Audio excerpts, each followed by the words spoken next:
ذکر حق کے نور سے روشن ہے اس کی صبح و شام، اس کے ہر گوشے میں گونجے حق تعالی کا کلام۔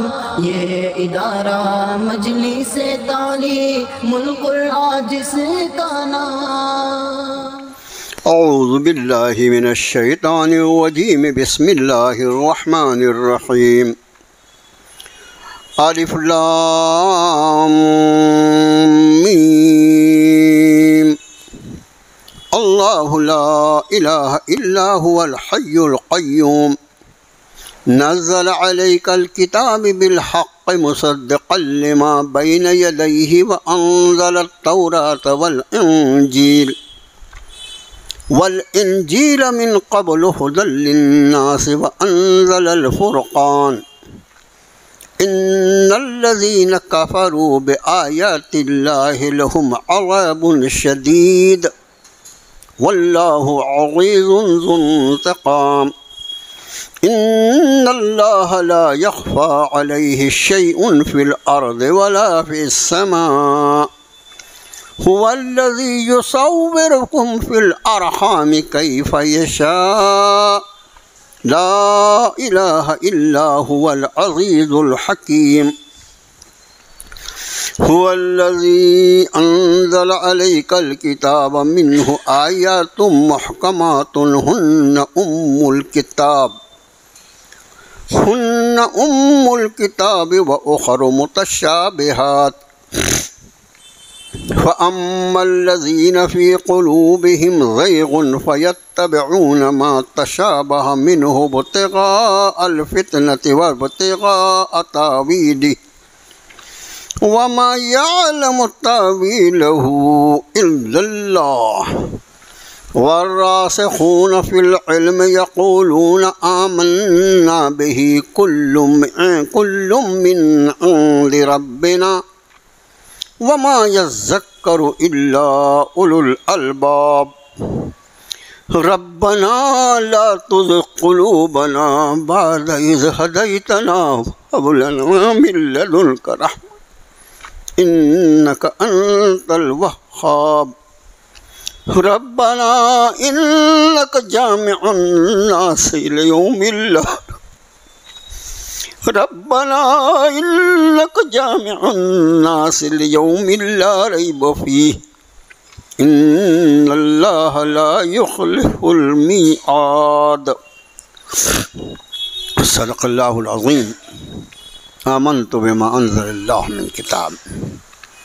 قرآن پاک کا تیسرا پارہ اور تیسری ہی صورت شریفہ سورہ آل عمران کا یہ پہلا رکوع ہے جو 9 آیات بینات پر مشتمل ہے۔ ان آیتوں کا ترجمہ ہماری اور آپ کی زبان میں کچھ اس طرح ہوتا ہے: شروع اللہ کے نام سے، انتہائی مہربان، سب سے زیادہ رحم فرمانے والا۔ الف لام میم۔ اللہ وہ کہ اس کے سوا کوئی معبود نہیں، وہ زندہ جاوید ہے اور پوری کائنات کا تھامنے والا۔ اسی نے آپ پر نبی صلی اللہ علیہ وسلم الکتاب نازل فرمائی حق کے ساتھ۔ یہ تصدیق کرتی ہے ان کتابوں کی جو اس کے پہلے آ چکی ہیں، اور اسی نے نازل فرمایا تھا تورات اور انجیل بھی اس سے پہلے لوگوں کی ہدایت کے لیے، اور اسی اللہ نے نازل فرمایا اس فرقان، اس کسوٹی کو۔ بے شک جن لوگوں نے اللہ کی آیتوں کا انکار کیا ان کے لیے شدید عذاب ہے، اور اللہ غالب اپنے انتقام کو لینے پر۔ بے شک اللہ پر کچھ بھی نہیں چھپا ہوا ہے، چاہے زمین میں ہو یا آسمان میں۔ وہی تو ہے جس نے تمہاری صورتیں بنائی ماؤں کے پیٹوں میں جیسا اس نے چاہا، اس کے سوا کوئی معبود نہیں۔ وہ بڑے غلبے والا، انتہائی حکمتوں والا ہے۔ وہی ہے جس نے آپ پر یہ کتاب نازل فرمائی، جس میں کچھ آیتیں واضح ہیں اور وہی اصل کتاب کی جڑ ہے، اور کچھ دوسری متشابہات ملتی جلتی۔ کہ وہ لوگ جن کے دلوں میں ٹیڑھ ہے، کجی ہے، وہ متشابہات کی پیروی کرتے ہیں، اور اس سے ان کا مقصد فتنہ پیدا کرنا ہوتا ہے، اور وہ اس کی تعویل، اس کی حقیقت کی تلاش میں لگ جاتے ہیں۔ جبکہ حقیقت یہ ہے کہ ان متشابہ آیات کی تعویل وَمَا يَعْلَمُ تَأْوِيلَهُ إِلَّا اللَّهُ، ان آیات کی تعویل اللہ کے سوا کوئی نہیں جانتا۔ اور جو پختہ علم والے ہیں ان کا یہ قول ہوتا ہے کہ ہم ساری آیات پر ایمان لائے، سب کی سب ہمارے رب کی طرف سے نازل شدہ ہیں، اور نہیں نصیحت حاصل کرتے مگر سمجھدار لوگ، عقل والے لوگ۔ اور ان کی دعا یوں ہوتی ہے، اے ہمارے رب، ہمارے دلوں میں ٹیڑھا پن نہ پیدا کرنا، اس کے بعد کہ آپ نے ہمیں ہدایت سے نواز دیا، اور ہمیں اپنی جناب سے، اپنے بارگاہ سے، رحمتوں سے نواز دینا، کہ بے شک آپ ہی سب سے زیادہ نوازش کرنے والے ہیں، نوازنے والے ہیں۔ اے ہمارے رب، اس میں کوئی شک نہیں کہ آپ سارے انسانوں کو ایک ایسے دن میں جمع کریں گے جس میں کوئی شک نہیں ہے۔ بے شک اللہ اپنے وعدے کے خلاف ہرگز کرنے والا نہیں۔ یہ ہے ان 9 آیات بینات کا ترجمہ جو میرے جیسا کم پڑھا لکھا آدمی کر سکتا تھا۔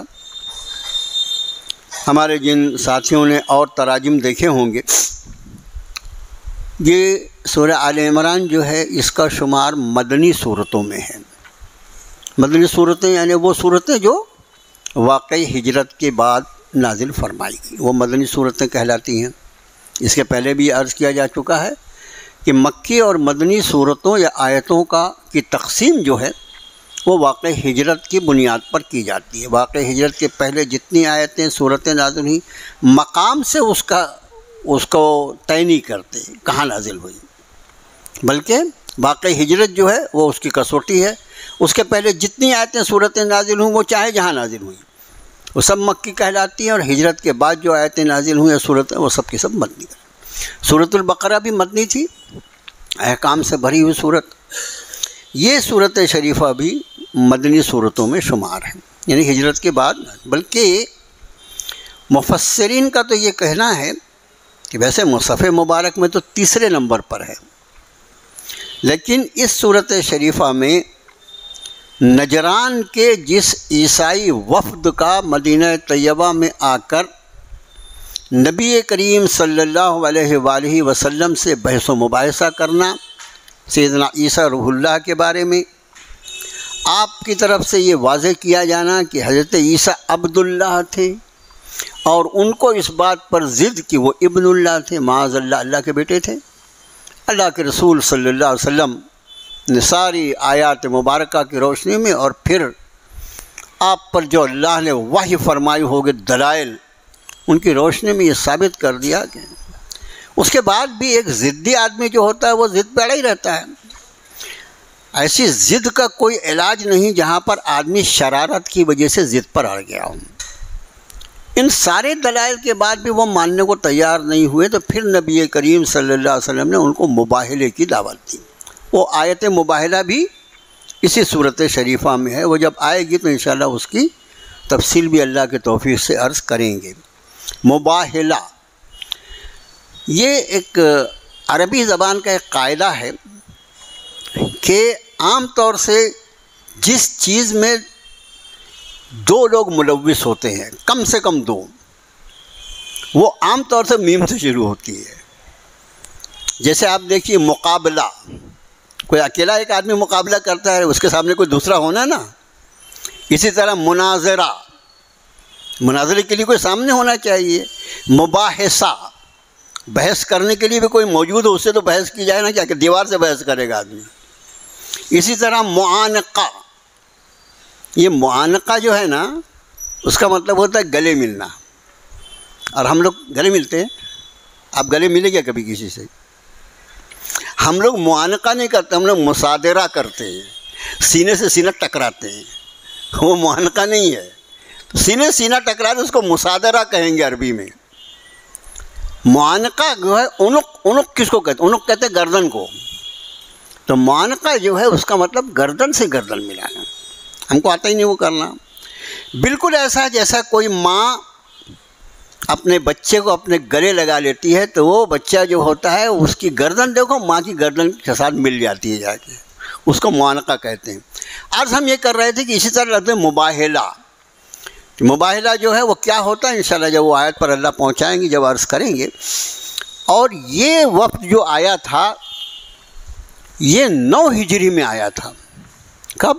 9 ہجری. اس کا معنی نبی کریم صلی اللہ علیہ وسلم کے حیات طیبہ کے آخری ایام چل رہے تھے. 10 ہجری میں تو آپ تشریف لے گئے. اس لیے نزول کے اعتبار سے یہ صورت شریفہ جو ہے یہ سورہ انفال کی بھی بات نازل ہوئی ہے. اس کا وہ حصہ جس میں نجران کے وفد کا تذکرہ ہے، شروع سے شروع ہے. یہ صورت شریفہ آل عمران کے نام سے اس لیے مشہور ہے کہ عمران نام ہے حضرت مریم علیہ السلام کے والد کا. حضرت مریم کے والد جو ہیں ان کا نام عمران ہے. اور گویا حضرت عیسیٰ روح اللہ کے نانا ہمارے حضرت مرحوم رحمۃ اللہ علیہ استاد محترم عبد الکریم پاریکھ رحمۃ اللہ علیہ اکثر پوچھتے تھے قرآن شریف پڑھنے والوں سے، نبی کے نانا کا تذکرہ کہاں ہے؟ نبی کے نانا کا تذکرہ کہاں ہے؟ ظاہر ہے کہ حضرت عیسیٰ علیہ السلام کے نانا جو ہیں ان کا نام عمران ہے، اس لیے اور ان کا تذکرہ ہے اس میں حضرت مریم کا اور حضرت عیسیٰ کا، اس لیے اس صورت شریفہ کا نام آل عمران ہے. مگر اس نام کے علاوہ اس صورت کے اور بھی 3 نام آپ یاد رکھ لیجئے. 3 نام. ایک تو اس صورت شریفہ کا نام زہرہ ہے. دوسرا نام اس کا سورہ استغفار ہے. زہرہ، استغفار، یہ اس صورت شریفہ کا نام ہے. یہ عام طور سے مشہور نہیں ہے، بعض مفسرین نے لکھا ہے کہ یہ نام بھی ہے. اصل نام جس سے مشہور ہے یہ آل عمران ہے. اور آل عمران کی وجہ کیا ہے؟ اس میں حضرت عمران کا تذکرہ ہے جو حضرت مریم کے والد اور حضرت عیسیٰ روح اللہ کے نانا ہے. اب صورت شریفہ شروع ہو رہی ہے حروف مقطعات سے، الف لام میم. سورہ بقرہ بھی اسی سے شروع ہوئی تھی. یہ حروف مقطعات بس اتنا ہی یاد رکھیں. جو بہت ہی بے غبار بات معلوم ہوتی ہے مفسرین کی تفسیر میں کہ جتنے حروف مقطعات ہیں وہ اللہ اور اس کے رسول صلی اللہ علیہ وسلم کے درمیان راز ہے. اور ابھی آگے ایک آیت شریفہ آ رہی ہے جس میں متشابہات کا تذکرہ ہے، تو متشابہات میں یہ بھی شامل ہیں، وہاں بھی انشاءاللہ اس کا تذکرہ کر لیں گے. اور اس کے بارے میں خود رب نے فرمایا لا یعلم تاویلہ الا اللہ، کہ یہ ایسے متشابہات جو قرآن میں آئے ہیں ان متشابہات کے اصل حقیقت اللہ کے سوا کوئی نہیں جانتا. اب فرمایا اللہ لا الہ الا ہو الحی القیوم، اللہ اس کے سوا کوئی معبود ہو ہی نہیں سکتا. اور اس کی 2 صفات کا تذکرہ فرمایا الحی اور القیوم. ان دونوں ناموں کی تشریح آیت الکرسی کے موقع پر آپ کا خادم کر چکا ہے. الحی جو ہے اس کا ترجمہ ایک ترجمہ نگار کرتے ہیں اپنی حیات پر قائم، وہ ہمیشہ سے ہے، ہمیشہ رہے گا.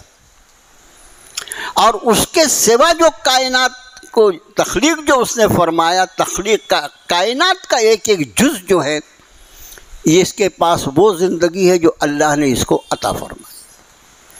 تو ایک ترجمہ حی کا مطلب ہوتا ہے جو اپنی حیات پر قائم ہے، اور باقی سب کے سب جو دو ہیں کائنات ہے وہ اللہ کی دی ہوئی حیات پر قائم ہے۔ وہ حیات ہمیشہ سے ہے، ہمیشہ رہنے والا ہے۔ اور قیوم اور حی کا ایک دوسرا مطلب زندہ جاوید، ہمیشہ ہمیشہ زندہ رہنے والا، اس پر کبھی موت طاری ہو ہی نہیں سکتی۔ اور قیوم جو ہے اس کا معنی ہے تھامنے والا۔ یہ پوری نظام کائنات کو، یہ پورا نظام کائنات جو ہے اس اللہ نے اس کو تھام رکھا ہے۔ آسمان، زمین، اتنا ہی نہیں بلکہ پورا نظام کائنات جس کی حقیقت اللہ کے سوا کوئی نہیں جانتا، ساتوں آسمان اور اس کے پرے، ساتوں زمینیں اور اس کے نیچے، اور کیا عرش اور کیا جنت اور کیا جہنم، اور کیا عرش اعظم، ساری کائنات کو اللہ نے تھام رکھا۔ اب یہ لا الہ الا کے ساتھ یہ جو دو صفات آئیں، اس کا خود بخود یہ وضاحت ہے کہ جو پوری کائنات جو اپنی زندگی کے بارے میں بھکاری ہے وہ معبود کیسے ہو سکتی، اور جو خود اپنا وجود قائم نہیں رکھ سکتا، اس لیے قائم ہے کہ اس کو اللہ نے تھام رکھا ہے، تو جو اپنے وجود کو قائم رکھنے میں ہی محتاج ہے وہ الہ اور معبود کیسے ہو سکتا۔ اس لیے یہاں پر الحی القیوم کی صفات آئی، وہ اللہ، اس کے سوا کوئی معبود نہیں، وہ زندہ جاوید ہے اور ساری کائنات کو تھامے ہوئے ہیں۔ نزل علیک الکتاب بالحق، علیکہ میں کا کی ضمیر نبی کریم صلی اللہ علیہ وسلم طرف، اسی نے اتاری آپ پر نبی صلی اللہ علیہ وسلم الکتاب بالحق، حق کی بنیادوں پر، مصدقا لما بین یدیہ، یہ تصدیق کرنے والی ہے ان سب کتابوں کی جو اس کے پہلے آ چکی ہیں۔ وانزل التوراۃ والانجیل، اور تورات اور انجیل کو بھی اسی اللہ نے نازل فرمایا تھا۔ یہ قرآن کی صفت ہے، یہ قرآن اپنے سے پہلی ساری کتابوں اور سارے صحائف جو حضرات انبیاء کو دیے گئے ان سب کی تصدیق کرتا ہے، اور ان سب پر ایمان لانا ایک ایک مسلمان کے لیے ضروری ہے۔ پھر فرمایا من قبل ھدی للناس، اس کے پہلے لوگوں کی ہدایت کی۔ اس کا معنی یہ کہ یہ ہمارے نبی جن پر ہم قرآن نازل فرما رہے ہیں، یہ تو آخری نبی ہیں، ان کے پہلے بھی اس سلسلے نبوت کو ہم نے جناب آدم سے لے کر حضرت عیسیٰ روح اللہ تک چلایا ہے، اور یہ قرآن کوئی اچھوتی کتاب نہیں ہے جو آج نازل کی گئی۔ اس کے پہلے تورات اور انجیل کو بھی ہم نے نازل فرمایا تھا، اور ان کتابوں کے نزول کا مقصد بھی ھدی للناس تھا، لوگوں کی ہدایت کرنا۔ اب آج کے وقت میں وہ تورات اور انجیل جو ہے وہ لوگوں کی ہدایت کے لیے کافی نہیں ہے، اس لیے ہم نے وَأَنزَلَ الْفُرْقَانَ، اس لیے آج کی تاریخ میں ہم نے اس فرقان کو نازل فرمایا۔ الحمدللہ جو لوگ درس میں باقاعدگی سے آتے ہیں انہیں معلوم ہے کہ فرقان جو ہے یہ قرآن کا ایک نام ہے، دو نام ہے قرآن کے، ایک قرآن ایک فرقان، پھر کہیں الکتاب، اور پھر کتنے صفاتی نام ہیں قرآن کے، وہ مجید ہے اور وغیرہ وغیرہ۔ اب یہاں پر فرقان لفظ جو ہے اس کے معنی میں نے ترجمہ میں بھی کیا کسوٹی، اصل میں ایک لفظ ہے فرق، ہم لوگ اس کو فرق بولتے ہیں لیکن وہ اصل میں فرق لفظ ہے۔ فرق کا مطلب ہوتا ہے الگ الگ کرنا، جیسے رب تعالیٰ نے بنی اسرائیل کے لیے جب دریا کو پھاڑ دیا، وَإِذْ فَرَقْنَا بِكُمُ الْبَحْرَ، جب ہم نے پھاڑ دیا، الگ الگ کر دیا دریا کو تمہارے لیے، تو یہ فرق کا مطلب ہوتا ہے الگ الگ کرنا۔ کیا الگ الگ کرنا؟ حق کو باطل سے، سچ کو جھوٹ سے۔ اس کو اسی لیے فرقان کا بہت پیارا ترجمہ ہے کسوٹی۔